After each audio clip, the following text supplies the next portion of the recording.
Alrighty, old goats, we got these hooks in the mail here. We're going to clean up the lean-to a little bit and get some things hung up. So they're kind of beautiful, they're kind of pretty. Nice, simple, easy design.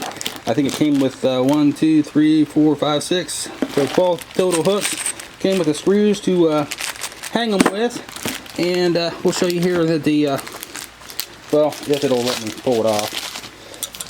You're just going to hang it up there on the wall, put your screw in whatever hole you want, for either the top one or the bottom one or both. More than likely the both if you want it to be steady and sturdy and not go back and forth, but I really don't mind if it sways back and forth a little bit because it just makes it easier to hang stuff up. So we're going to get this stuff set up, and we'll check back up with you guys here in a little bit whenever we get some things done. Hooks go up no problem. The hang the bike's pretty good. I got one in the back there holding a shovel, and one over here to the side holding the bike pump, or the tire pump. I got a couple more up along the wall there that I'm just not using yet. We got more stuff to do. This lean-to didn't have much room to walk around.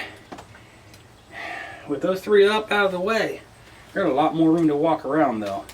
I did decide to go ahead and block my man door on the other side, well, the opening, and no door there. But I don't ever come in that way anyway, so I don't care. So, we'll put the link for these down below in the description. Be sure to check them out. They are easy to put up, and they do the job. Happy I bought them.